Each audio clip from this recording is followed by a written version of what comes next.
icyo uvugana natwe unyuriye mu kanwa k'umukozi wawe. Turasamye kugira ngo uhaze imitima yacu, ubugingo bwacu bwishimire umubyibuho kubw'ijambo ryawe. Imbaraga zawe zirimanukiremo, ijambo ryawe rivugwa rikize, ijambo ryawe rivugwa ribohore, ijambo ryawe rivugwa rizure, ijambo ryawe rishyireho kandi rikureho ibikwiye kuvaho. Mu izina rya Yesu Kristo tubangamiye imikorere yose y'umubiri, tubangamiye imyuka mibi yose. Mu izina rya Yesu, imyuka irangaza ituma abantu batumva, turayivumye mu izina rya Yesu. Imbaraga z'Imana zibane natwe, ntaba ari twe ahubwo izina ryawe rishyirwe hejuru. Tugukomeye amashyi tukwakira mu izina rya Yesu, amen. Haleluya. Ndashima Imana yongeye gukingura umuryango kugira ngo tuze kuganira amagambo y'Imana, icyubahiro kibi cyayo.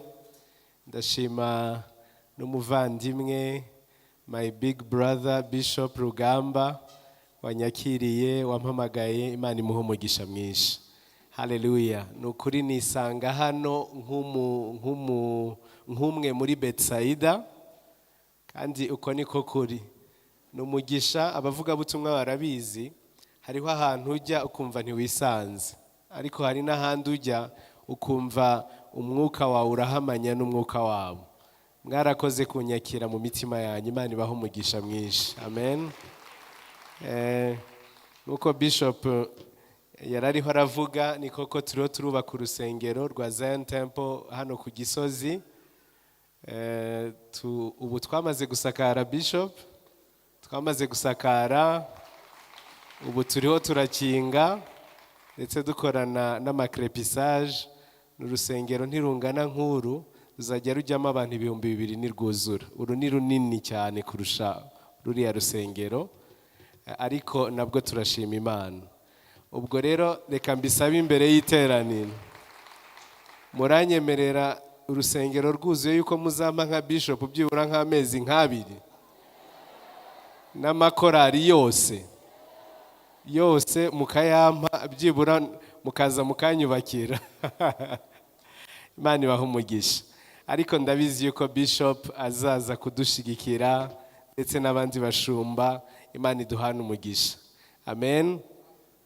Reka rero n'ubundi tujye mu magambo y'Imana. Madamu ntiyabashije kuza, ariko yambwiye ngo mbahe intashyo. Alice ubwo nibikunda ejo tuzazana. Imana ibahe umugisha. Munyemerere tujye mu rwandiko rwa mbere rwa Yohana igice cya 2 umurongo wa 18 kugeza ku murongo wa 21. Hanyuma turaza gusoma nanone muri Yohana igice cya 14 umurongo wa 26. Yohana igice cya 14 umurongo wa 26. Hanyuma tuze gusoma na Yohana wa mbere igice cya 2 umurongo wa 18 n'umurongo wa 20 kugeza ku murongo wa 21. Dusimbuke tunasome umurongo wa 27. Bibiliya iravuga ngo bana bato, tugeze mu gihe cy'imperuka. Ngo kandi nk'uko mwumvise yuko Antikristo azaza, niko nanone hamaze kwaduka ba Antikristo benshi, ndetse nibyo bitumenyesha ko igihe cy'imperuka gisohoye. Abo bavuye muri twe icyakora ntibari abacu by'ukuri, kuko iyo baba abacu baba baragumanye natwe. Ariko icyatumye biba bityo ni ukugira ngo bagaragare ko atari abacu rwose. Nyamara mwebweho mwasizwe n'uwera, cyangwa mwasizwe amavuta y'uwera, cyangwa gusigwa kwaje kuri mwe n'ukwera, kandi mwasizwe n'uwera kandi muzi byose. Simbandikiriye ko mutazi ukuri, ahubwo nuko mukuzi, kandi kuko ari nta binyoma biva mu kuri. Amen. Murongo wa 27 bavuga nk'ibyo murongo wa nyuma. Bibiliya ikavuga ngo kuko gusigwa mwasizwe nawe kuguma muri mwe, aricyo gituma mutagomba umuntu wo kubigisha. Kandi nk'uko uko gusiga kwe kubigisha byose kukaba ari uk'ukuri atari ibinyoma, kandi nk'uko kwabigishije muba ariko muguma muri we. Amen.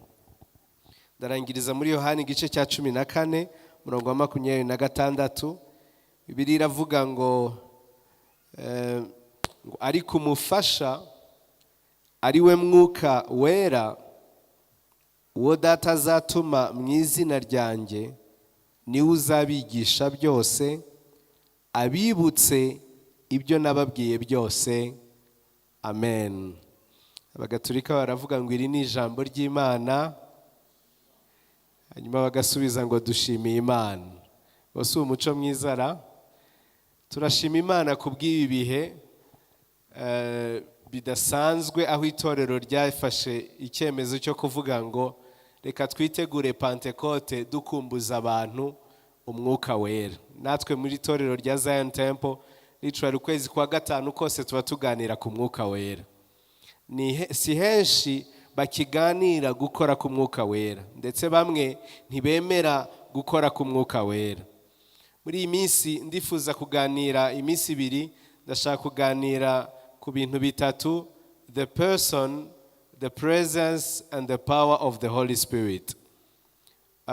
Cyangwa navuga ngo umwuka wera ninde, kubaho kwe ndetse n'imbaraga ze. The person, the power and the presence of the Holy Spirit. Turashaka kumenya umwuka wera uwo ari we, tuvuge imbaraga ze, tuvuge no kubaho kwe. Amen.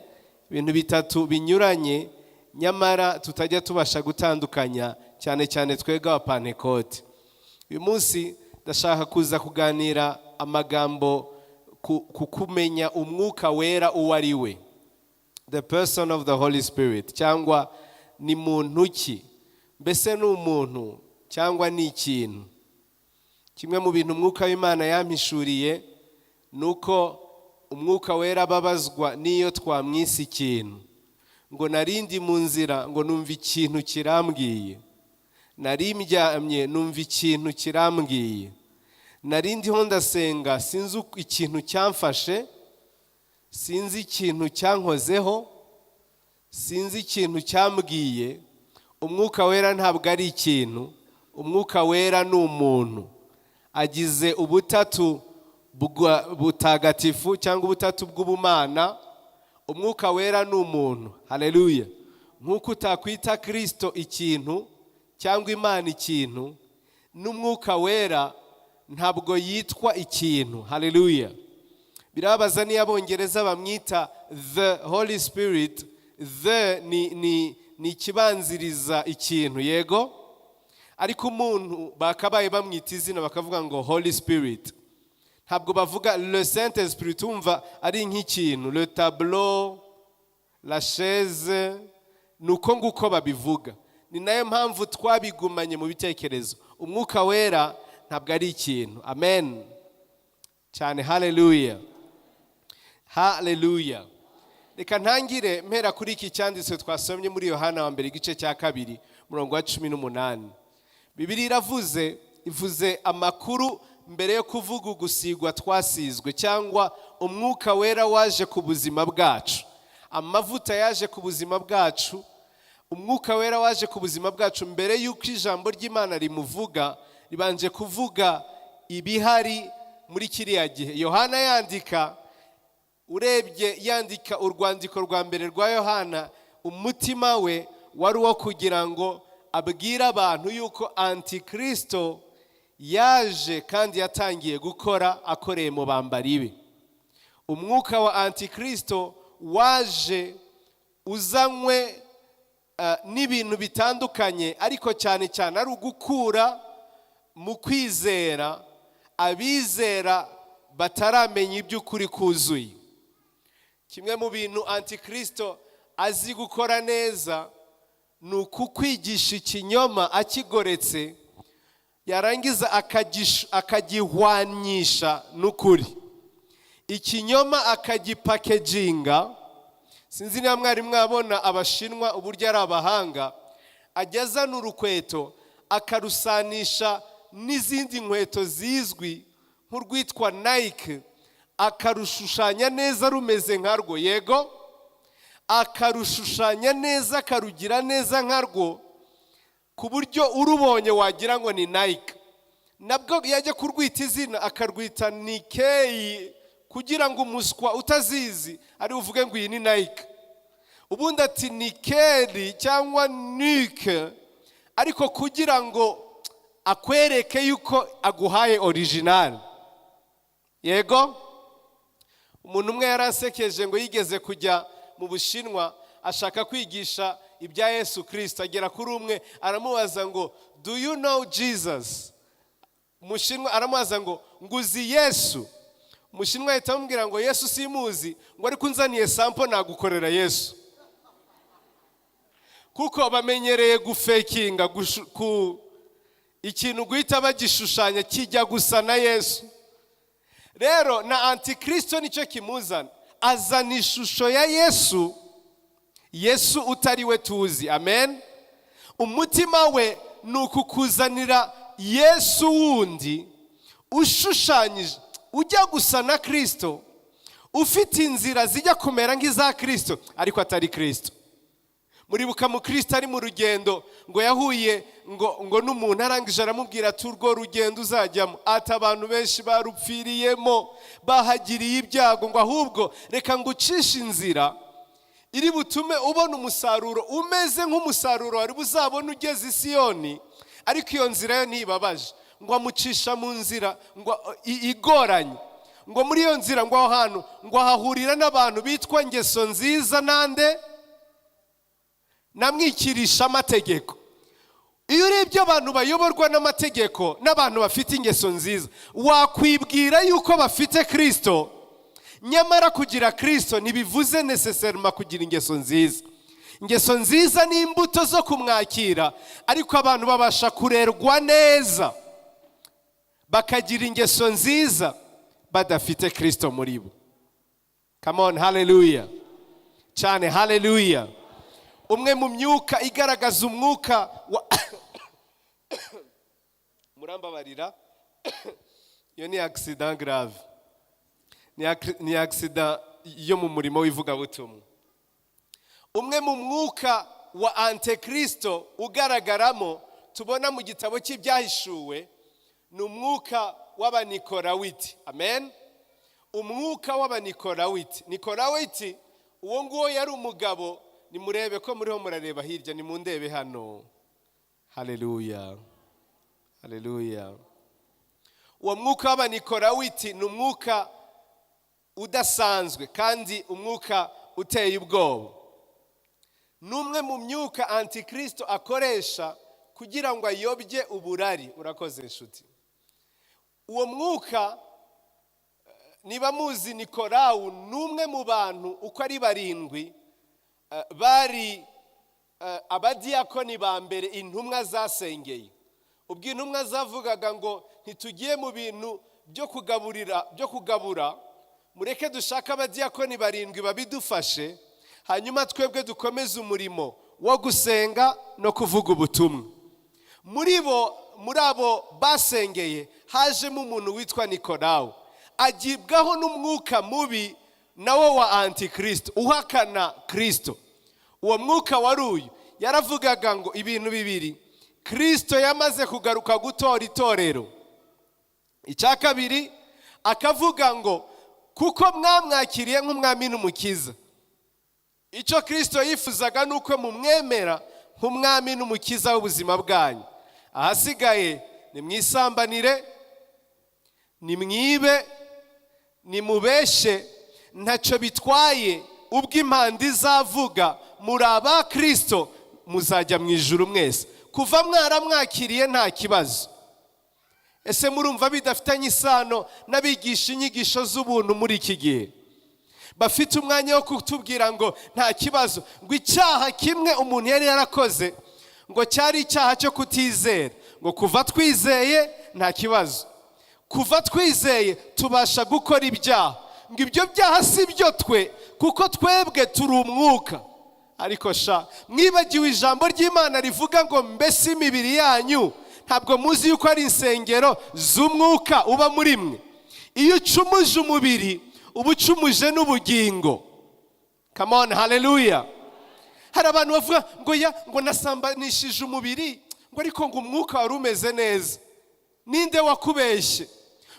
ngo buriya ngo umuntu azaze uwo nguwo muzamunzanire musabe ikintu kimwe, mukubita urushyi nindangiza mubwire ngo nagukubitishije umubiri ariko umwuka wanjye wakiranukaga. Uwo muntu ntabwo yanjyana kuri polisi. Uwo ntiyanjyana kuri polisi. None se niki gituma, niyihe teoloji ihindura umwuka idahindura ubugingo ngo inahindure n'umubiri? Ibyo ni ubuyobe.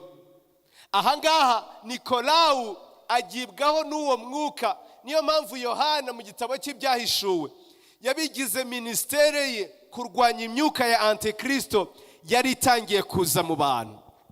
Yari ihagurutse. Hari imyuka myinshi. Undi mwuka nifuza gutunga urutoki utaje ubu ngubu, waje kuva kera, ni umwuka wo kugurisha ubutumwa bwiza. Ni umwuka wo gutangira kugurisha ubutumwa bwiza. Ahantu mu minsi ishize narindi gukora umurimo mu Bubiligi, noneho umuvandimwe umwe w'umushumba arangije ambwira iby'umwe mu bakozi b'Imana, kandi uwo mukozi w'Imana nawe ni umunyarwanda, ntimugire ngo ndavuga umunyekongo. Uwo nguwo nawe birambabaje muri iyi minsi, sigaye ndeba YouTube nkumva amarira araje. Uwo nguwo bamutumiye kuvuga ubutumwa bwiza. Bamubwiye kuvuga ubutumwa bwiza, aravuga ati ati nibyo, ati rero atereka nze mbabwire, bati kugira ngo nzaze ngomba kubaha package ibi bikurikira, nimutabyuzuza sinzaza. Icyambere mpageze mugomba kunshakira imodoka nziza, imwe muzambere mu mujyi, ari limuzine na karusho. Cyakabiri ngomba kurara mu hoteli ya 5 étoiles y'inyenyeri 5. Ikindi mugomba gutekereza ikintu kimwe, nuko nimva aho ngaho maze kubakorera umurimo singomba kugenda natahanye byibura amadolari 10,000. Noneho nibuka ko uwo muntu yaje kundeba, ndabivuga kandi nanandeba kuri YouTube azumve yuko ari byo wabivuze. Ndagupfira gasoni kugira ngo wihane, simvuga izina ryawe.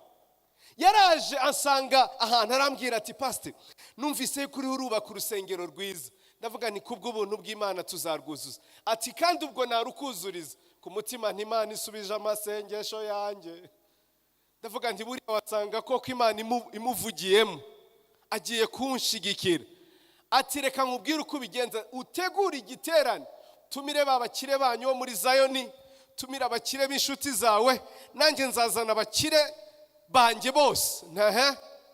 Ati hanyuma numara kubazana bose ubakwije ubegeranije, atuzanzane mbwiriza ubutumwa, mbahanurire bose. Sike umwe kundi mbahanurire, nindangiza buri wese atanga amafaranga, tuzavaho dutanze nka miliyoni 100. Uranyumva neza? Ni hanyuma ni cyaka ngo nanone ngo uzahituma ati bantu uzahituma 10%. Otaya nako 20%, sinzaba nkubakiye. Nahise mubwira ngo daimoni mvi nyuma yanjye. Ndamubwira ngo aho rugeze wigeze unashiraho itafari, niki kikubwira yuko urusengero rutakuzura hatabayeho manipulation, hatabayeho kumanipira no kubesha abantu? Ninde wababwiye yuko itorero ry'Imana kugira ngo itorero ryitwe itorero rizima rigomba kumanipira abantu? Ninde wababwiye yuko gutanga kubanza oh come on, hallelujah. Ndabivuga n'ifuhe ry'umwuka w'Imana. Torero ry'Imana ba Kristo ba Bethsaida n'itorero ryo mu Rwanda ntihazagire na rimwe mwemera kuyobywa n'umuntu wese ugurisha ubutumwa bwiza.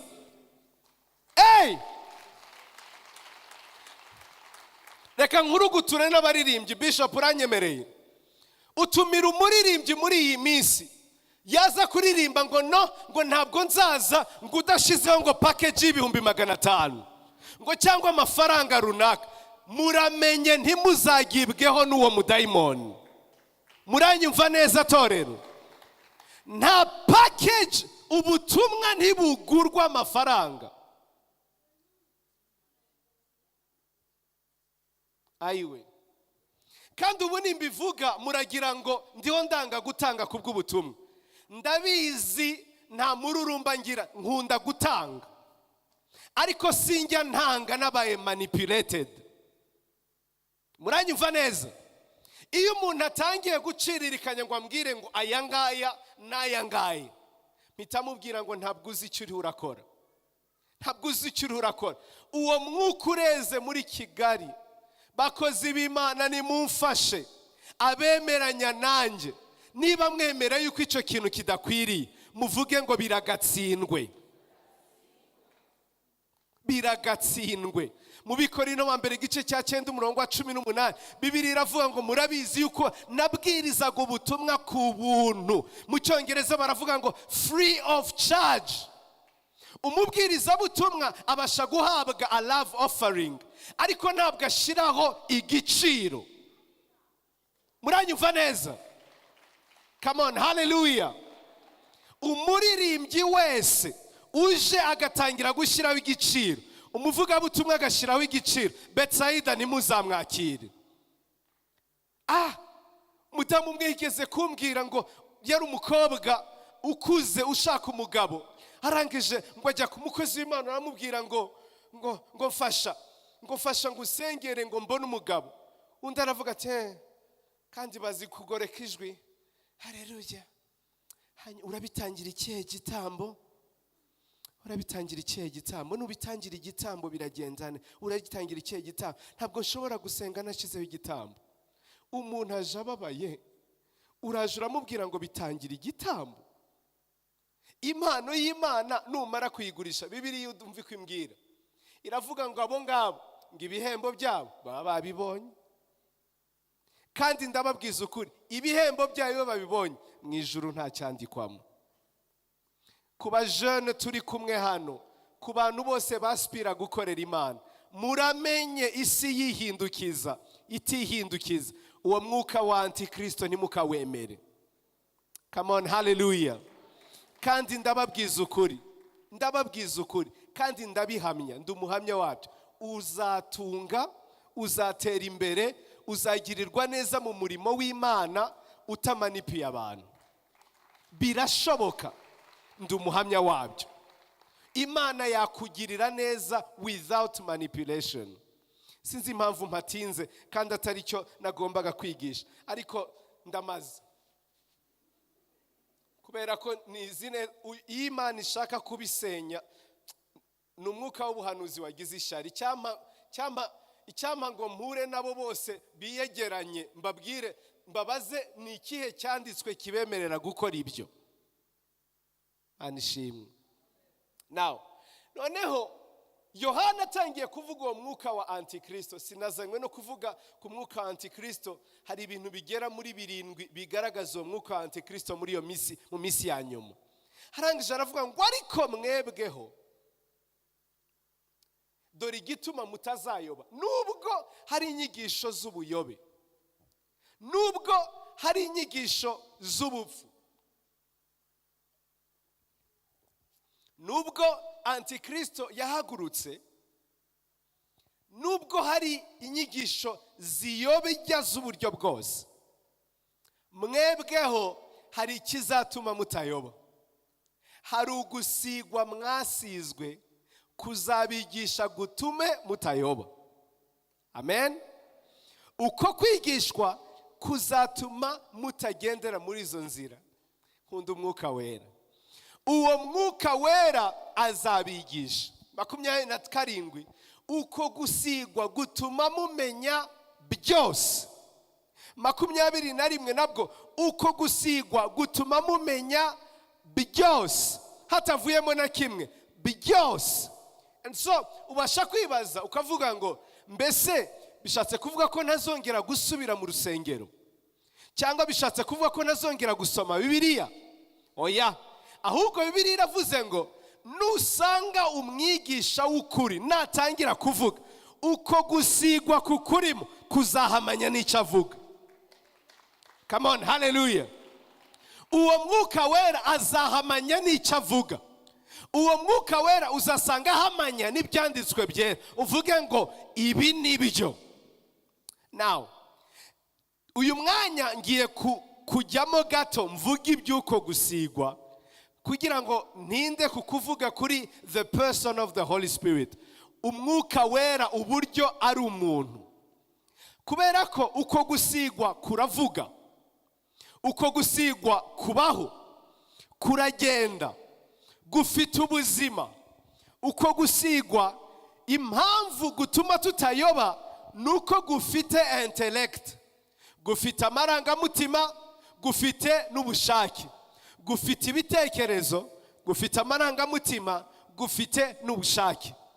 Iyo turiho turavuga umwuka wera nk'umuntu aranezerwa, hariho igihe numva n'umutima wanjye utangiye kunezerwa, nezerewe muri jye, kubera ko ababajwe nuko itorero ritangira kumwita ikintu. Amen.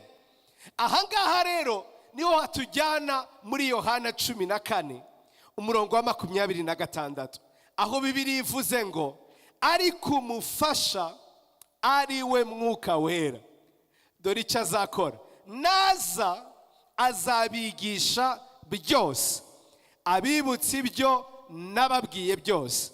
Umwuka wera ni umwigisha mwiza. Come on, hallelujah. Cyane hallelujah. Niba hari ikintu ndiho ndifuza muri iyi minsi, ni ugusabana n'umwuka wera kurusha ibindi byose. Icyama nkabura ibindi byose, ariko nkabona gusabana n'umwuka wera, kuko nzaba nzi neza yuko ibyo nabuze umwuka wera azabimpesha. Icyama nkasabana n'umwuka wera kurusha byose. Umwuka wera niwe twasigiwe cyangwa twahawe. Ubundi Imana mu butatu ntabwo wabasha kuyitandukanya. Ni Imana mu butatu ihujwe mu buryo bwose, itandukanye mu buryo bumwe, ariko ihujwe nanone mu buryo bwose. Bigoye kubisobanura. Ni nko gufata amagi atatu yombi ukayamena, warangiza ibivuye mu magi ukabishyira mu gikombe ukabivanga. Ntiwabasha gutandukanya iby'igi rya mbere n'irya kabiri n'irya gatatu. Ni nko gufata buji eshatu, warangiza ukazatsa zose ukazegeranya. Ntiwabasha gutandukanya umuriro wa buji ya mbere n'iya kabiri n'iya gatatu. Nyamara uzitandukanije, buji imwe yakwaka ukwayo, buji yindi yakwaka ukwayo, buji yindi yakwaka ukwayo. Umwuka wera atandukanye n'Imana Data n'Imana Mwana, ariko nanone ahujwe n'Imana Data n'Imana Mwana mu buryo bwuzuye. Aya ni amayobera matagatifu. Bigoye gusobanura Trinity. In fact, amadenomination ageze muri 20 cyangwa amatorero ageze muri 20 asobanura ubutatu butagatifu mu buryo butandukanye. Icyakora umwuka wera, amen, ntabwo Imana Data ari byo umwuka wera atari byo. Ntabyo Kristo ari byo umwuka wera atari byo. Nta Data nta mwuka wera, nta Kristo nta mwuka wera, kimwe nuko nta mwuka wera nta Kristo. Mu gitabo cy'ibyahishuwe yitwa umwuka wera cyangwa umwuka wa Yesu. Mu gitabo cy'ibyakozwe n'intumwa yitwa umwuka wera cyangwa umwuka wa Yesu cyangwa umwuka w'Imana. Amen. Mu Baroma 8 Bibiliya iravuga ngo ntawubasha kumenya ibiri mu mutima w'Imana, ntawubasha kurondora Imana keretse umwuka w'Imana uba mu Mana nyine. Subwo mwabyumvise? So nusenga umwuka wera ntukagire ubwoba yuko hari icyaha ukoze. Ni ngombwa yuko wiga gusenga umwuka wera, ukavuga ngo umwuka wera ndaguhamagaye, tabara. Umwuka wera yaremewe kubana cyangwa abereyeho kubana natwe iteka ryose. Bibiliya iravuga ngo nitunajyanwa mu masinagogi cyangwa tukajyanwa mu mazu y'imbohe, tukajyanwa n'imbere kubw'imanza, ngo umwuka wera azatubwira ibyo tuvuga, ibyo tugomba kuvuga. Now, nimunyumve rero, iyi dispensation, iki gihe ni igihe cyo gukora ku mwuka wera. In fact, iri torero twaryita itorero rya Kristo kimwe nuko twaryita itorero ry'umwuka wera. Ni iki gihe ni igihe cy'umwuka wera. Imana yigaragaje mu kurema no mu gihe cy'amategeko. Imana igaragara nka Elohim, irigaragaza ari God the Creator ubuzima bwose. Imana Data yigaragaza nk'Imana ubuzima bwose. Bukeye haza indi dispensation yo gucungura. Abantu bose baracumuye ntibashikira ubwiza bw'Imana. Izana Kristo. Imana yiyambika kamero k'umwana w'umuntu, iraziturana natwe, ijya ku musaraba, irangije irapfa kubw'ibyaha byacu, uwo ari we Kristo. Agiye kugenda aravuga ngo noneho ndagiye, ni ngombwa yuko ngenda kubera ko birankwiriye, ni byiza ko ngenda kugira ngo mbasigire undi muntu witwa umwuka wera. Hallelujah. Now, hallelujah. Now munyumve neza, Kristo ari mu isi, he limited himself according to the location he was in. Kristo yari Imana ishobora byose, ibera hose icyarimwe, ikora byose, ifite imbaraga zose. Ariko ubwo yambaraga umubiri, yaririmise, yagabanyije imbaraga zayo z'ubumana izishyira mu muntu. Utuye ahantu, uba ahantu, ukora ahantu. Mu yandi magambo, iyo Kristo aza kubonekera hano ku gisozi ahantu bita Kadobogo, n'izina rinsetsa cyane, ni hehe? Naha turi turi muri Kadobogo. Kadobogo hari amazina yo ku gisozi ashimisha, Kadobogo na Buduriro. Ayo mazina aranezeza cyane. Iyo Kristo aza kuba Kadobogo, yari bube limite ahangaha nyine. Imbaraga ze ntabwo zari bukorere hano ngo zinakorere na Buduriro icyarimwe. Gukora kwe kwari ahantu. In fact, abateoloje bavuga ko ministeri ya Kristo ntabwo yigeze irenga miles 300, hafi ibirometero 200. Ntabwo yigeze akorera umurimo ahantu harenze ibirometero 200. Ntiyigeze agera i Bukavu mu isi y'ibifatika turamutse tubibaze nka hano. Muranyumva? Noneho ubwo ari hano mu isi, ari hano nka Kadobogo, umuntu akarwarira ibudurira, byasaba yuko asiga Kadobogo akajya he? Budurira. Yaba ari budurira akarwara undi, byasaba yuko ava Budurira akaza he? Kadobogo. Muranyumva neza cyane? Hallelujah. Kristo aravuga ngo birankwiriye yuko ntaba limite, birakwiriye yuko abantu bo mu isi yose bambonera icyarimwe kandi batari ahantu hamwe. Amen. Birankwiriye yuko ngenda, hanyuma buri wese akabona umugabane wanjye tutari hamwe. Come on, hallelujah cyane, hallelujah.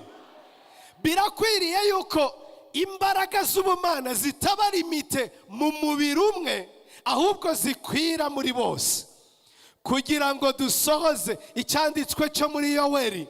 Bibiliya iravuga ngo nzasuka umwuka wanjye ku bantu bose, abahungu n'abakobwa bazahanura, bazerekwa, abasaza nabo bazagira gute? Bazarota.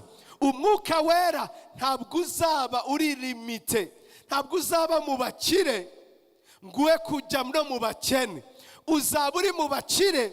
Bibiliya iranavuga ngo n'abaja banyu Imana izasukaho umwuka wera. And so umwuka w'Imana uzabera hose icyarimwe. Nicyo umwuka wera yaje gukora. Now dispensation ya Kristo irarangira, haje dispensation y'umwuka wera.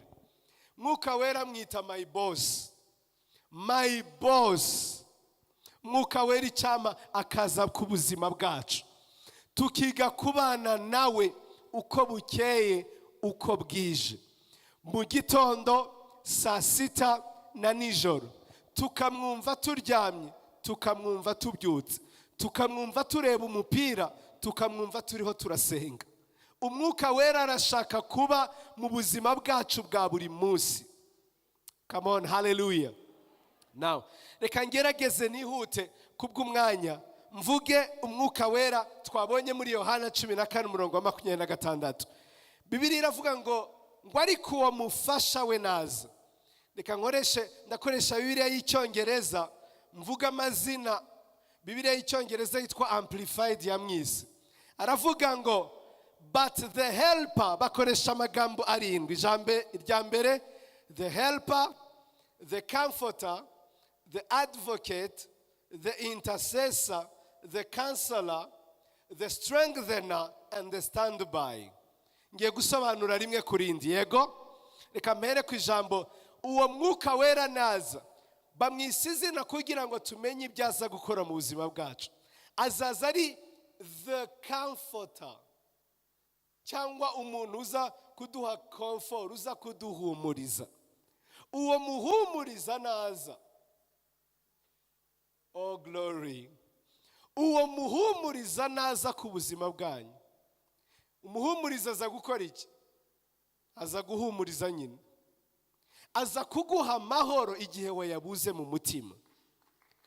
Amen. Buri muntu wese uri hano, ndabizi abanyarwanda turi ubwoko budapfa kugaragaza amarangamutima. Bigoye kugaragaza amarangamutima. Iyo ugiye mu bihugu nko muri Nigeria, ubu ngubu ndiyo ndabwiriza, bose baba bahagaze bari baravuga haleluya, preach pastor, preach pastor. Bakaza bakanikurunga hano, bagaragaza amarangamutima cyane. Ariko twe turabyihweza mugani w'Abarundi. Ntabwo dupfa guseka, tuba turi serieux. Uyu usetse cyane batakusura uraseka cyane, ukumva ko vraiment donc quand même. Sibyo? Noneho uwo mwuka we nubwo tutagaragaza amarangamutima, umunyarwanda wese uri hano nunkurikiye kuri social media, agegera igihe agakenera umuntu wamuha urutugu ngo aryameho arire. Umuntu uri bwumva amarangamutima, utari buguseke uri urahigima, uri urarira. Utari buguseke utangiye gushoreza ibintu byakurenze. Uri bukumve cyagiye udafite amagambo yo kuvuga. Umuntu wese ku isi ahora akeneye umuntu umeze gutyo. Yego, ukenera inshuti uzi neza yuko nuyibwira icyo wagezeho itazakugirira ishyari, itazakumenera nabi, itazakuvuga ngo gwiyemeye. Ukenera uwo muntu umuconfident, umucomforter, umuntu uguhumuriza. Ngufitiye inkuru nziza, umwuka wera nicyaza gukora. Bibiliya irambwiye ngo he's the comforter. Ni byiza yuko igihe wumva umeze nabi uvuga ati tabara. Amwe mu masengesho Imana yatabaye mu buzima bwanjye n'amasengesho negereye nkavuga ati mwuka wera, ukunda ndapfuye nudatabara aka kanya. Dore uko bimeze sinzi ukuntu nabivuga, nkavuza induru tabara, gira icyo ubikora, ndari meze nabi. Umwuka wera nkumva asutse amahoro. Bibiliya iravuga ngo the peace that surpasses everything. Murongo wa 27 bahita bavuga ngo amahoro asabe mu mitima yanyu. Muyandi magambo, iyo umwuka wera yaje akazana comfort, hagusukaho amahoro. Come on, hallelujah. Cyane hallelujah. Vuga uti mwuka wera mpa amahoro ava ku Mana Data. Icya kabiri bamwise the advocate, cyangwa umuavoka, cyangwa lawyer. Umuntu ukuvugira, ukuvuganira mu gihe udafite icyo kuvuga. Umuntu uhaguruka akagira icyo avuga mu gihe byakunaniye kuvuga. hari umuntu umuprocureur dusengana yambwiye ijambo ryiza, arambwira ngo habaho igihe mba ndi mu rubanza nkumva mbuze ikintu cyo kuvuga, nkahita senga nkavuga ngo Mwuka Wera nutagira icyo mvuga, nutambwira ndaseba. Umwuka Wera agahita amuyobora ijambo ari buvuge, ikintu ari bukore. Kandi ndabizi neza habaho igihe uba ugiye gukora presentation imbere y'abahanga, wumva ubwonko bwa paranganya, ukavuga ati ndavuga iki muri aba bantu bose bafite za doctora, bize kundusha, bafite experience, bavuye Harvard na, ugahita wumva Umwuka Wera atangiye kuguha ibitekerezo, ukumva ururimi rutangiye kuvuga, urwari rugoramye rugatangira kugororoka. Uwo Mwuka Wera azababera umu avoka. Come on, hallelujah. Cyane hallelujah. Umwuka Wera abasha kukubera avoka. Uhagaze utazi ikintu cyo kuvuga, uwo Mwuka Wera akakubera avoka. Byakuyobeye ikiri buvuga ugiye gusaba visa, Umwuka Wera akavugira muri wowe. Byakuyobeye utazi ikintu uri bukore, akakubera avoka. Habaho n'igihe mu buzima bwacu bwa buri munsi hajya habaho ikintu gituma ubuzima bwawe umuntu abuteranya. Byari byakubaho umuntu akaguteranya, akakuvuga amagambo, akagusenya mu bayobozi bawe mu kazi, noneho baguhamagara kwisobanura ukabura icyo usobanura, ugahinduka umunyabinyoma. Wa wundi akaba umunyakuri kandi ari we wagoretse. Hari ukuntu tujya tugira hari abantu bagira half truth, bakagira igice cy'ukuri kijya gusa n'ukuri kandi atari ukuri, kandi uko kuri ari ikinyoma kigiye kugucisha igihanga, ukabura icyo uvuga. Ujye ubwira Mwuka Wera, Mwuka Wera ndaguhamagaye, tabara, ngwino umvuganire. Ngwino mvuganire Mwuka Wera, ngwino mvuganire. Simfite ijambo ryo kuvuga, nta ngingo mfite zindengera, ariko wowe ubasha gutondekanya ingingo zindengera ukamvuganira. Umwuka Wera kuvuganire mu izina rya Yesu. Cya gatatu yitwa intercessor cyangwa umwinginzi, umunyamasengesho ubasha kwinginga mu mwanya wawe. Mu Baroma igice cya 8 nanone hari ahantu Bibiliya ivuga ngo ntabwo tuzi icyo tubasha kuvuga imbere y'Imana, kuko tudafite icyo tuzi twabasha kuvuga. Dore uko bigenda iyo dutangiye kuvuga bikatunanira, Umwuka Wera ajya tunihira iminiho itavuga. Come on, hallelujah. Umwuka Wera ajya tunihira iminiho itavugwa. Ni bande bameze nkanjye bajya bajya imbere y'Imana ukumva ubuze icyongereza ubisengamo, ukabura igisope ubivugamo, ukavubura ikinyekongo ubivugamo, ukicara ukavuga ati ariko Mana nabuze ukuntu nkubwira, ariko reba uko umutima wanjye umerewe. Ikinyarwanda kigakama kandi warize isubirajwi n'isubirajambo, warize ubuvanganzo, warize byose, ariko ukakibura. Ariko ni jyewe munyantege nke. Bibiliya irambwiye ngo there is an intercessor. Hari umwinginzi, hari uzi kwinginga ngo kandi asenga nk'uko Imana ishaka. Ni bande bifuza gusenga nk'uko Imana ishaka? Umwuka Wera azagusengera nk'uko Imana ishaka. Come on, hallelujah. Icyakane yitwa counselor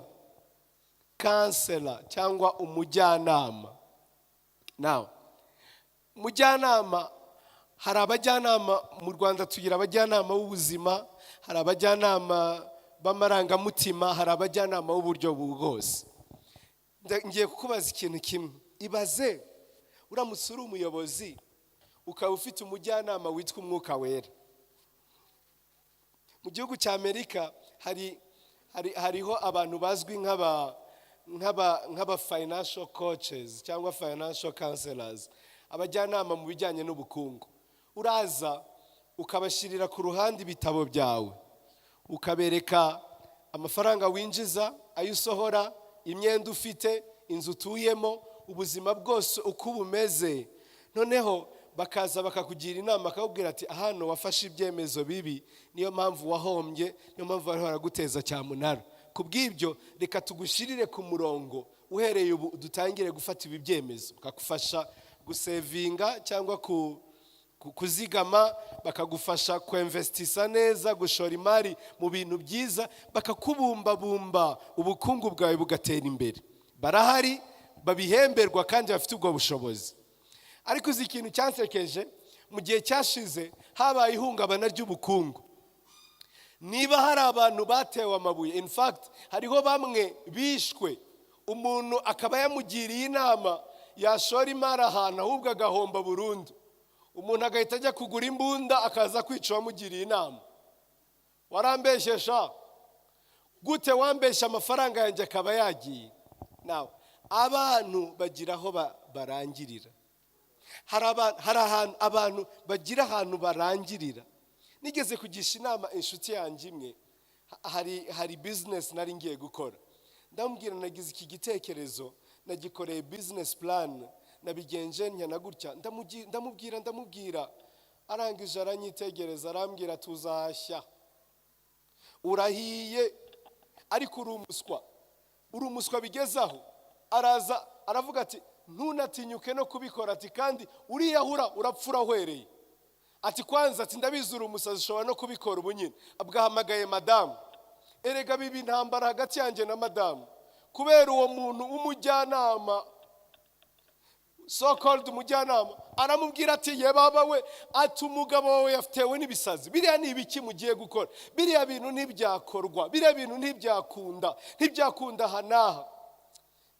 Numva ndababaye. Icyambabaje nuko nari mugishije inama nk'inshuti. Iyo ambwira ngo rero wibikora cyangwa mureke mbahuze na madamu mbibaganirize, basi wabyetutse wasazemo gake ko nk'inshuti yanjye nakugira inama. Ariko kunci inyuma akajya kubimubwira, akajya kuvanga. Ndamubwira nti wambabaje pe. Noneho njya gusenga, ndapfukama ndasenga, ndavuga Mwuka Wera urabivugaho iki? Kandi ijambo ryawe niryo final. Nunyemerera kubikora ndabikora, ariko nubyanga ndahagarika. Uzi ikintu cyabaye? Umwuka Wera arambwira hashize iminsi 3 ndiho ndasenga. Aravuga ngo iki ngiki ukoze ni jyewe wakibitse mu nda yawe, ukimaranye imyaka 3, kandi iki ngiki nzakiguheramo umugisha, ubuzima bwawe ntibuzongera kubaho ukundi. Muzi cyabaye? Turagikora. Tugikoze Imana ikiduheramo umugisha. Ntabwo nshobora kubibabwira. Imana ikiduheramo umugisha mu buryo budasanzwe. Now abarokore bamwe ntabwo bazi yuko n'Umwuka Wera abasha no kubagira inama muri business. Muzi ko muri business mwirwariza, hanyuma hagera igihe cyo gutitira mu rusengero Umwuka Wera akaba ari bwaza. Ntabwo Umwuka Wera azanwa no kubatitiza, yabagira n'inama zo kunguka. In fact hari cyanditswe kimwe muri Yesaya 2 ivuga ngo I will teach you to profit. Nzabigisha kunguka. Mbwira mwene Yesu, urabizi yuko Umwuka Wera yakwigisha kunguka? Mumbariza urabizi ko yakwigisha kunguka? Yes, yakwigisha kunguka. Azaba umukansela, azaba umujyanama mwiza. Come on, hallelujah. Imana ibaha umugisha nimugisha inama. Kandi reka mbabwize ukuri, ntabwo ibyo byatumye mpagarika kugisha inama. Jewe ngisha inama abantu bose. Ndakubwira abantu ngo amafaranga menshi yanjye agendera mu ikawa. Mpamagara umuntu ufite inararibonye kundusha, nkamubwira ngo ngina inama, natekereje iki n'iki uracyumva ute? Hari abantu bakuru b'inararibonye, abantu bakuru mu murimo w'Imana, abantu bakuru muri business, hari abantu bakuru ahantu hatandukanye. Inama ni nziza, yego. Nkunda kugisha inama mu buryo bwose. Nkunda kugisha inama ku buryo byabaye umuco. Buri cyumweru mba nifuza kubona nabyibura n'umuntu umwe nshaka kugisha inama ku by'ikintu, kandi iyo ngiye kumugisha inama mba nanditse ibibazo 3 ndi bumubaze. Uranyumva neza? Ariko ngiye kubabwira ikintu kimwe, nyuma yo kugisha inama benshi mbashije kubona ikintu kimwe. Hariho igihe baba limite, hariho igihe baba limite nyine. Cyo si ikinyarwanda bageraho bagarukira. hari ahantu bagira aho bagarukira. Imana iguhe kusabana n'umwuka wera, kandi umujyanama mukuru urusha abandi akugira inama mu bibazo urimo. Amen. Sinzi urugo rwawe ahantu rugeze, birashoboka yuko rugeze mu manegeka, ariko umwuka wera yarwubakira neza rugakomera mu izina rya Yesu. Icya gatanu yitwa the strengthener, cyangwa umuntu utanga imbaraga. Umwuka wera akatwambika imbaraga. Hallelujah.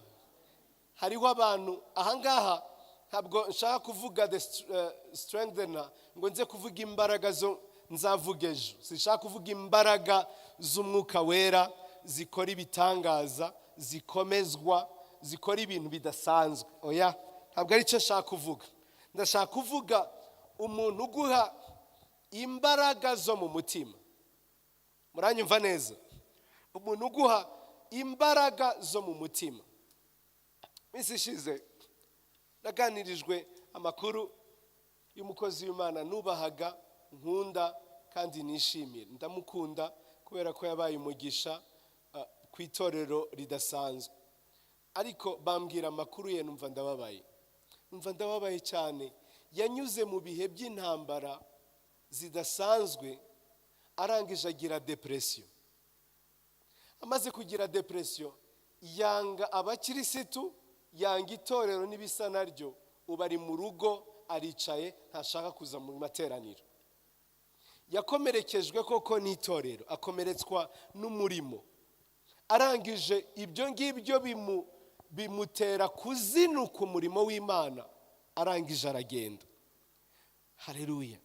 Tugize mu bihe birushya, birashoboka ko ndiho ndavugana nawe uri hano mu iteraniro, aho ugera ahantu kumva uzinutswe umurimo w'Imana. Satani ajya akora ibyo ngibyo, ndetse n'abantu bajya bakora ibyo, sibyo? Umuntu akagukomeretsa, akakubabaza, kandi muri kumwe mu murimo w'Imana. Ngufitiye inkuru nziza. Bariya abagabo bose ko bicaye hariya, murabona, umwe, babiri, batatu, bane, batanu, n'abadamu n'abagabo bo guhamya ibya Kristo. Imana ibahishuriye, ikabakangura mukareba ibintu barwanye nabyo, ikabereka, ikababwira udushoka, impiri zo mu buryo bwo mu mwaka babakubise. Mwavuga ngo ibyo murimo ni ubutesi. Ntabwo tuvanwa mu murimo w'Imana n'uwadukomerekeje, ariko mbizi neza yuko depression ijya ibaho mu murimo w'Imana. Ngiye kubagira inama, bwira mwuka wera kwambika imbaraga. Haleluya. Bibaho kujya kuryama bikakunanira n'isengesho ryo kuvuga ngo urabeho Yesu. Upfuka mubwira umwuka ati, mwuka wera, muri ibi bihe bya Pentecote nyongerera imbaraga. Ukunda ndapfuye, ndumva ntazi ibyo ndimo, birangoye, amajya n'amaza, wa munezero w'umwuka sinkiwugira. Ngusabye imbaraga. Komeza imbaraga zo mu mutima, imbaraga zo mu mutima, utume ubwo uzaza nzaba ntaracika intege, nzaba ntaragwa, nzaba ntarakuvaho. Mwuka wera, imbaraga z'umutima, nyambika imbaraga. Ndabizi mwami yuko ubasha kumpa imbaraga, nyambika imbaraga. Ngo hari umunsi mu Kristo, ngo Imana yamweretse ikintu, ngo none ngo ageze ahantu, ngo abona umuriro mwinshi, ngo noneho ngo akabona umuntu umwe ariho arazimya uwo muriro, ngo ariko ku ruhande akabona undi wongeramo umuriro. Uwo ni umwuka wera. Ajya asuka umwuka wera, akakwambika, akagusuka umuriro mu gihe isi iriho irashaka kuzimya wa muriro. Satani afite umugambi wo kuzimya umuriro muri wowe, ariko ngo ufitiye inkuru nziza. Hari umuriro w'umwuka wera, wongera ukakwambika imbaraga, wongera ukagukomeza, ukumva wishimiye umuhamagaro, ukumva wishimiye inzira z'igisiyoni, ukumva unejejwe n'inzira zijyayo. Umwuka wera akakwambika imbaraga. Tangira umufate nk'umuntu, tangira umubwire ngo mwuka wera, ukunda ngusabye imbaraga z'umutima, nkeneye imbaraga z'umutima.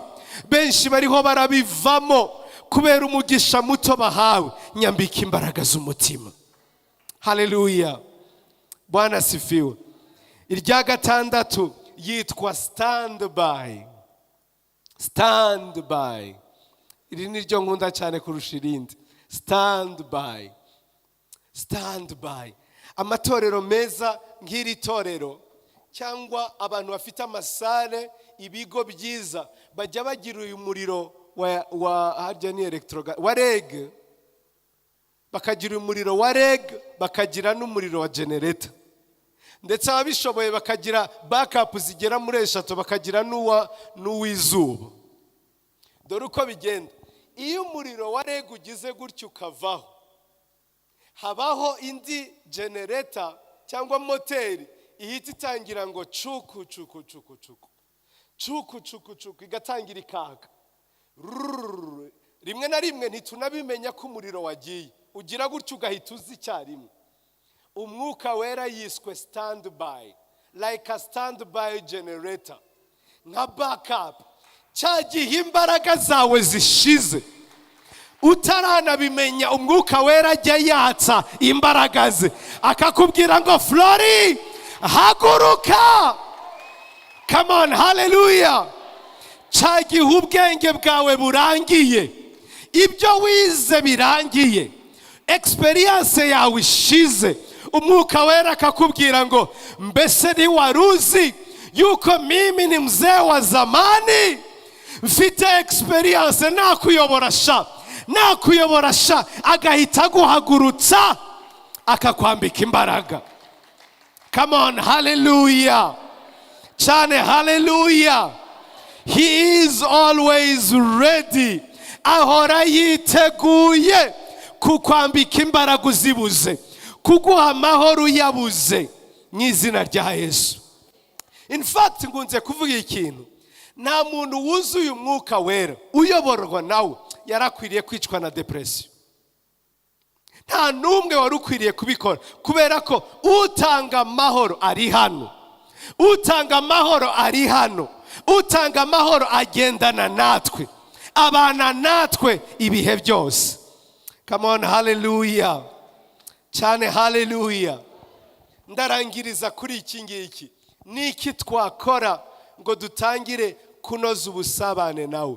Cyambere, twige kuganira nawe, twige gusabana n'umwuka wera, twige gufata umwanya umwuka wera.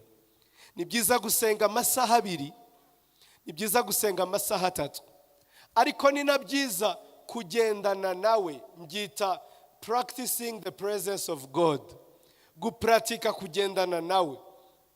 Uri mu isoko ukabana nawe, uri mu muhanda ukavana nawe. Muririmbye yararirimbye ngo nabampumirije shobora kukubona, akanwa kugaye turavugana, ntukeneye ukubwira uburyo ngukunda, kuko we uranzi kubarusha bose. Naho bamboha amaguru n'amaboko n'akanwa kanje, umutima wanje uzasabana nawe iteka ryose.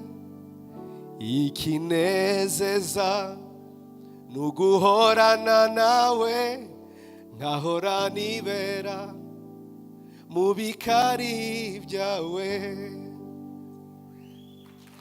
Hallelujah. Naho bamboha amaguru n'amaboko n'akanwa kanje, umutima wanje uzasabana nawe. Umwuka wera arashaka gusabana nawe in every daily. Ugiye kwambara n'umwenda ukavuga uti mwuka wera, urabona nakwambara uwuhe? Ukavuga mwuka wera, urabona nakwambara uwuhe? Hallelujah. Ndibuka nyizwa nagiraga umusatsi mwinshi, nakundaga afro, nkakunda ko bansuka amatresi ibituta. And so abantu benshi batangira kumbwira vanaho uwo musatsi, vanaho umusatsi. Nkabwira toya, umusatsi wanjye sinawureka, mu bintu byose nareka, umusatsi nturimo. Umunsi umwe ndi mu masengesho, mwuka w'Imana arambwira ati Flori, ndashaka gukorana nawe, ndashaka gukorana nawe ibidasanzwe, ndashaka kugukoresha nk'umukozi wanjye, ndashaka yuko ubaho ubuzima umuntu wese atazajya kwikanga, ubaho ubuzima umupanekoti yakwakira, umubetesida yakwakira, n'umuzayoni yakwakira. Kindi nakundaga amashenete n'amagurumete. Murabona atari bumberewa, simfite ijosi ryajyaho. Ariko mpitamo umwuka wera basha no kukuganiriza tenue vestimentaire yawe, uburyo witwara nk'umukozi w'Imana. Bushize ndumva narigeze kubwira abajene bahora bicara bakaba bakubwira ngo ariko ngo pastor ngo ijipo ngo ari kitwayera, ngo ari kitwaye, ubwo yambaye mini jipo, ngo ariko se ngo ijipo ngufi ngo ni iyihe, ngo ni munsi y'amavi, ngo ni hejuru y'amavi, ngo ni kubibero. Ariko narababwiye kuki murusha abapasteri? Abapasteri ni abadozi, abapasteri ni abakuturiye. Ninde wababwiye yuko nabahanga igipimo ngo nukarenze ngo ahangaha ngo nukarenza? Ninde wabibabwiye? Ariko mfite inkuru nziza, umwuka wera numwemerera azakuvana mu mubiri agushire mu mwuka kandi akwambike neza ndetse unaberwe. Muranyumva neza? Ikibazo ni kimwe, ntimushaka kumwumvira, murashaka ko tubaha amategeko. Aho kuyoborwa n'umwuka wera murashaka kuyoborwa n'amategeko. Bati tubambike, nujya gusenga wambara igitambaro kirenza amatwi. Nibyo ushaka ko tukubwira, ariko ibyo ngibyo ntibima mu buzima. Umwuka wera yakuyobora akakubwira ngo bigenze utya. Come on, hallelujah. Kimwe nuko hari abijya yemerera kugira uburyo yambara amajinsi no kugira ngo Imana yaramutumiye kubwiriza iki? Abadatwarwa n'amategeko, akemera kwambara no kumera nkabo. Muranyumva neza? Rero yoborwa n'umwuka w'Imana. Nibwo utazakora ibyirari ryawe ryifuza, ibyo kamere yawe yifuza. Come on, hallelujah. Cyane hallelujah. Benshi muri mwebwe muravunwa n'ubusa iyo aba mwayoborwaga n'umwuka wera. In fact, maze iminsi nari ndaganira ubushize n'umuntu watwawe na buriya buntu butari ubuntu bwa Bibiliya, ubuntu bwa Nikolawu. Atangira kumbwira, avuga igitabo akenshi bakunze kuganira bakoresha igitabo cy'Abaroma. Abaroma ni nacyo gitabo nkunda kurusha ibindi byose cya Pawulo. Ariko naramubwiye ikintu kimwe, ibyuzi byahagamye mu bwonko ntibyahamagamye mu buzima, ntibyabaye ubuzima. Ubuntu ni bwiza mu kubwumva iyo butarakora ku buzima. Buryoshya, abantu barabuvuga ariko ntibabubamo. Now, abantu bakunda igitabo cy'Abaroma cyangwa bazankurikira bayobejwe n'izo nyigisho zipfuye, ngiye kubagira inama.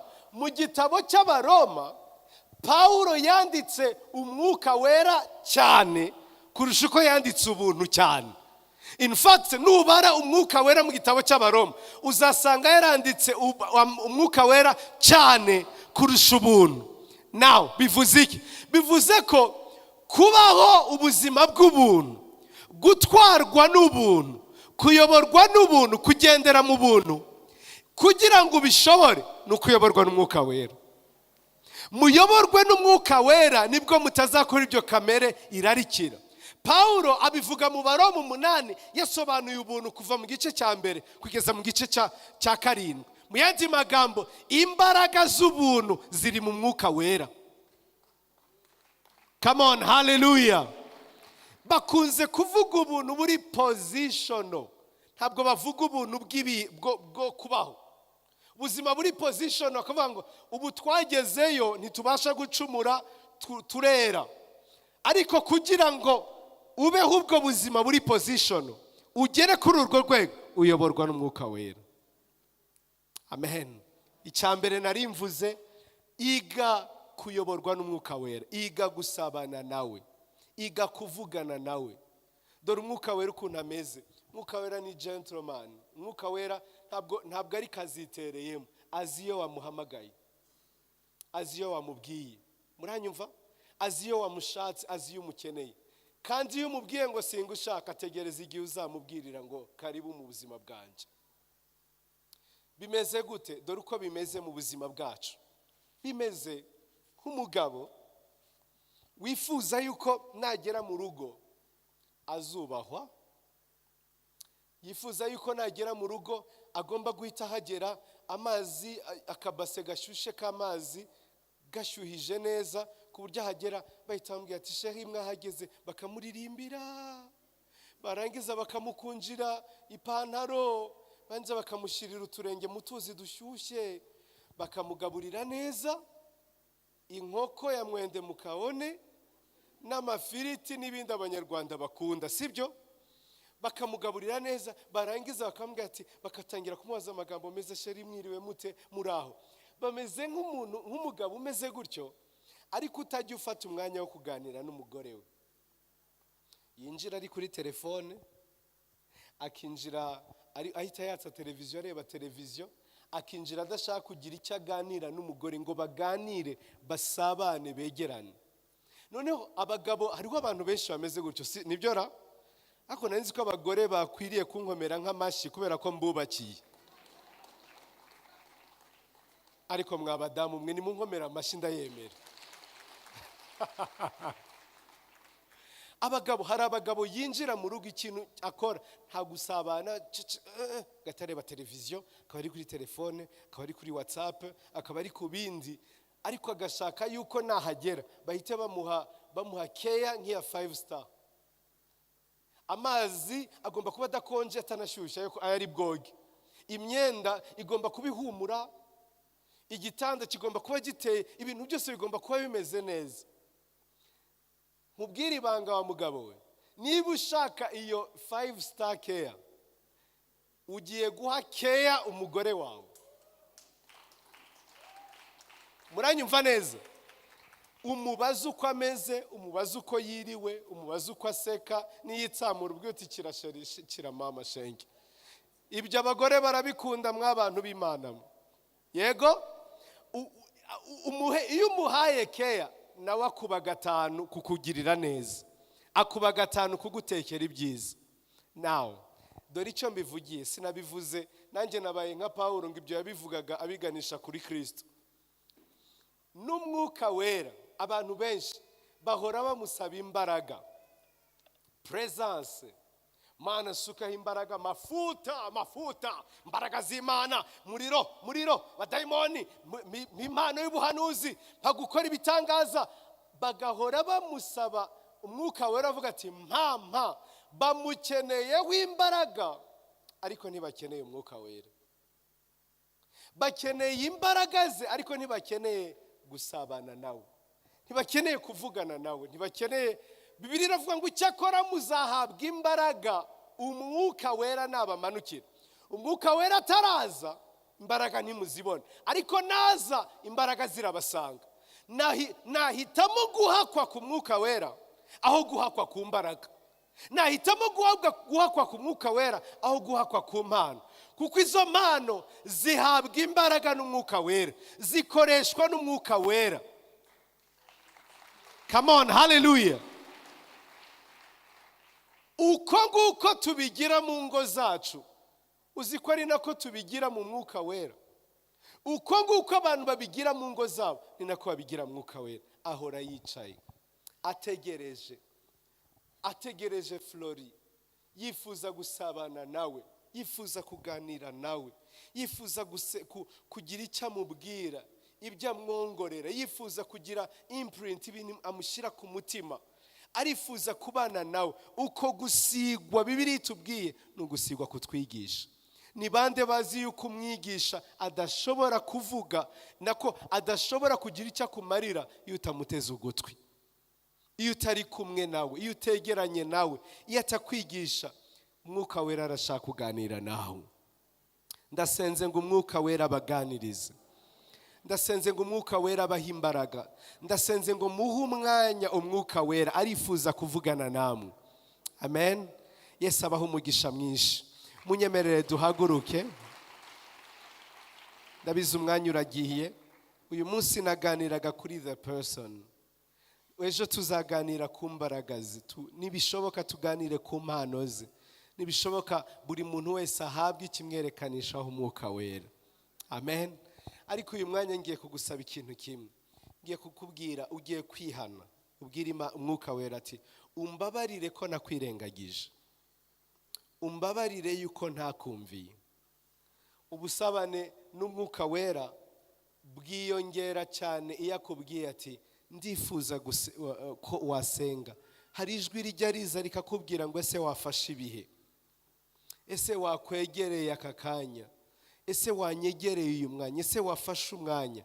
Uko urushaho kumwumvira niko arushaho kukuyobora, ariko iyo utamwumviye ntabwo akuyobora. Amen.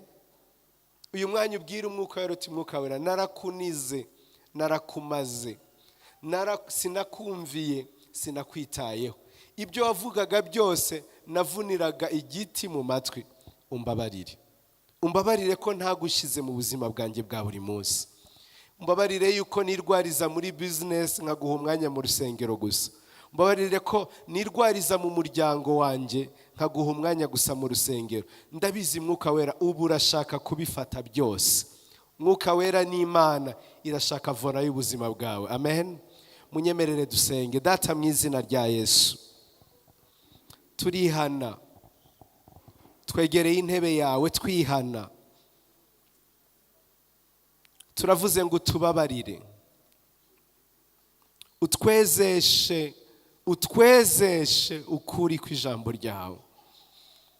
Ni kenshi watubwiye ntitwakumvira, ni kenshi twumvise utubwira ntitwakurikiza icyo ushaka kuvuga.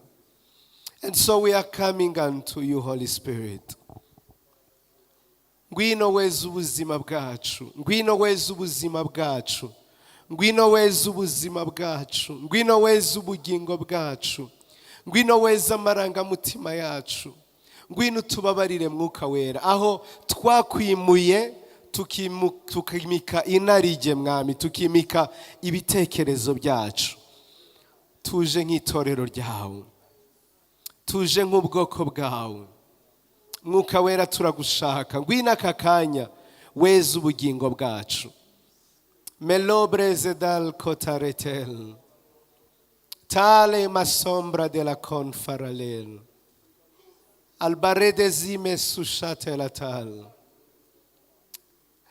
ambora byose ibyari bimboshe, ampanagura amarira yanje yose,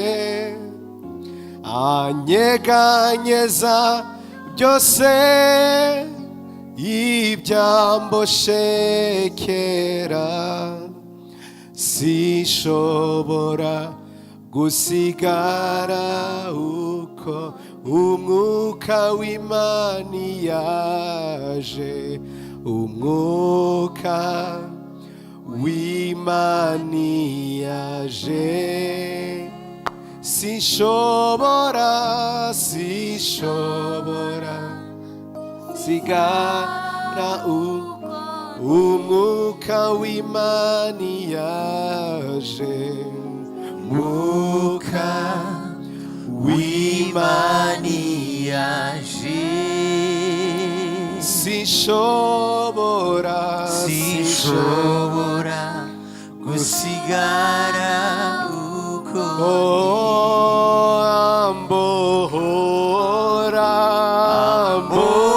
ambora byose ibyari bimboshe, amanagura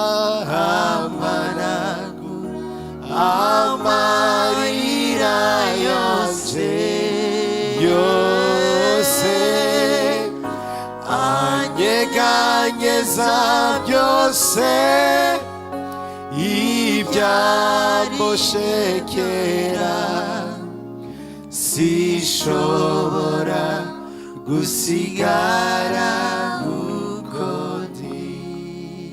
Minota mike ugiye kubwira mwuka wera ngo ngwino nk'umujyanama, ngwino usuke imbaraga z'umutima, usukemo imbaraga z'umutima. Mwuka wera ngwino ndifuza gusabana nawe, ngwino unoze ubusabane bwanjye nawe, ngwino wongere usukemo inyota yo kwifuza gusabana nawe, gusengana nawe.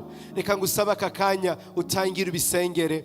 Saba n'umukozi w'Imana Bishop aze kwegera hano adusoreza iteraniro. Malebra zedol kateraten katel altarame meso dalatena karele meso shalalende katanele. Turagusanze mwuka wera w'Imana. Come and strengthen me. Come and give me comfort. Come and give me strength, Holy Spirit. Come and give me counsels. Abana b'abantu babasha kumbesha. Abana b'abantu babasha kungira inama zitarizo. Abana b'abantu babasha kuyobya ikibitsanyo kiri muri jewe. Ndagusabye ngo uzungire inama. Mu mwijima uzumbera umucyo. Atalma se gravido le sel. Tararaba sutara ketalete. Atemala la sotara keremelo susha. Atome la meza tupra la tende. Kubw'imbaraga z'umwuka wera. Ngwino unyoboza ukuboko kwawe. Ngwino ijwi ryawe rimbere risha. Ngwino amatwi yanjye abangukire kukumva. Ngwino ibikoba byari biri ku mutima wanje bisenyuke, bitwikwe, birandurwe kubw'imbaraga z'umwuka wawe wera. Etavela mesotara, etavela mesotala kerame, etabezutara kimasumbrelo, alvana misotanela. Mwuka wera, turaguhamagaye mwuka wera. Ngwino ukora ibiruta ibyo twibwira. Wigaragaze nk'Imana iruta.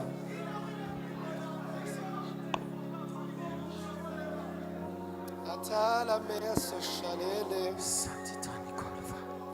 atala la kotona shalele. Oh, hallelujah. Ngwino mwuka wera, ngwino. Ngwino, ngwino, ngwino bumugenga wa byose. Ngwino bumujyanama mwuka wera, ngwino girira neza ubwoko bwawe. Turagushaka, turagukeneye. Ngwino utanga amahoro yo mu mutima. Ngwino ugirira neza abahungu n'abakobwa bawe. Ngwino ugirira neza abakwinge bakakwizera. Ngwino wuzuza ibicagase, ngwino, ngwino, ngwino. Ngwino, ngwino, ngwino utanga inzira. Ngwino umugenga n'umuyobora. Kirere gitamuruka, ijuru ridukingukire. Ngwino amaso yacu abashe guhweza, abashe kumenya, abashe kubona, amatwi yacu abashe kumva. Mutima wacu usingira ibiri mu ndiba y'umutima w'Imana, kuko dufite ubituzanira. Mwuka wera, ngwino, ngwino, ngwino, ngwino, ngwino tugira inama. Ngwino, urakoze, urakarama, gize neza kukoza imirimo ikomeye. Ngwino uduhe icyo kuvuga, ngwino tuburanire, ngwino turwanire inkundura, ngwino dukubitire ibiduhagaze imbere bitubuza gutambuka. Sharo bene kita la iseni menigrere nikita mando tana vone sainigre terima ndutane avomangire kire detrai solo bene kira mondre ne vaya. Oh my kere mand tiny vene zelita tuteneva bomene kitrene saya. Gira neza ubera hose cyarimwe. Nuri hafi nuri kure wese, reka kubaho kwawe kumvikane ku buzima bwe. Motala serevenegre done kima ndo tayine vona siya omene kiradrene fa. Igihe nk'iki mwami turagukeneye mu bihe biruhije kandi bigoye, mu bihe bididaniye benshi, mu bihe bigoramye nk'ibi. Turagukeneye mwuka wera.